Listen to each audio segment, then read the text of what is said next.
रामू के चेहरे पर चोट के निशान साफ झलक रहे थे।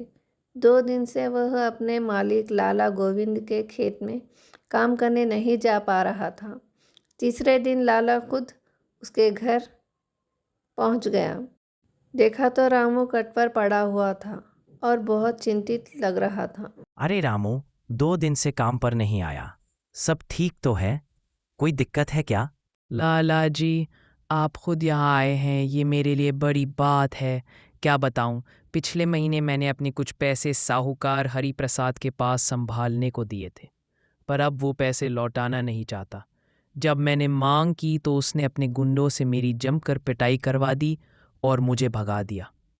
लाला गोविंद यह सुनकर चौंक गया। अरे रामू, ये तो बहुत गलत हुआ। मैंने भी हरिप्रसाद की तारीफ ही सुनी थी, पर लगता है वो बहुत चालाक निकला। माफ करना, मैंने ही तुम्हें उसके पास भेजा था। नहीं लाला जी, इसमें आपकी गलती नहीं है। यह उस साहूकार का लालच है। अब तो मुझे उम्मीद ही नहीं है कि मेरे पैसे कभी वापस मिलेंगे। लाला थोड़ी ही देर बाद सोचकर बोला। रामू, मेरे पास एक उपाय है जिससे तेरे पैसे वापस आ सकते हैं। और उसने रामू के कान में धीरे धीरे सारी तरकीब समझा दी। अगले दिन लाला गोविंद एक बड़ा थैला भरकर हरिप्रसाद के घर पहुंचा। नमस्ते साहूकार जी, मैं कुछ महीनों के लिए शहर जा रहा हूँ। यह लगभग 50,000 रुपए हैं। डर है कि रास्ते में चोरी ना हो जाए। आपसे बढ़कर इस गांव में मुझे कोई भरोसेमंद नहीं लगता। क्या आप इन्हें रख लेंगे? वाह, इस बार तो मोटा शिकार हाथ लगा है। ऊपर से बोला, लाला जी, यह भी कोई पूछने की बात है? आपके पैसे मेरे पास बिल्कुल सुरक्षित रहेंगे।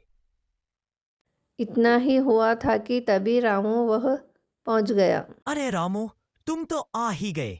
मुझे माफ करना भाई, उस दिन तुम्हें पहचान नहीं पाया था। लो, ये तुम्हारे सारे पैसे अभी लौटा देता हूं। और उसने तुरंत ही रामू को 7,000 रुपये लौटा दिए। रामू बिना कुछ बोले वहां से चला गया। साहूकार जी, आप तो बड़े ईमानदार निकले। अब तो मैं निश्चिंत होकर अपने पैसे आपके पास रख सकता हूं। इतने में लाला का नौकर दौड़ता हुआ आया। मालिक, अब आपको शहर जाने की कोई ज़रूरत नहीं है। व्यापारी खुद गांव आ रहे हैं। वाह, यह तो और भी अच्छा हो गया।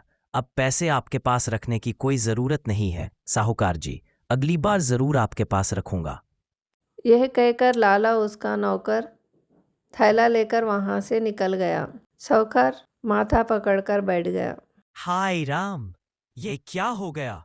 बड़े पैसे तो हाथ से निकल गए और जो रामू के हड़पे थे वो वे लौटाने पड़े। रामू ने आकर हाथ जोड़कर कहा। लाला जी, अगर आज आप ना होते तो मेरी मेहनत की कमाई हमेशा के लिए डूब जाती। रामू, मेहनत और ईमानदारी का फल कभी खराब नहीं होता। जो दूसरों को लूट कर खाता है उसका घर कभी नहीं बसता।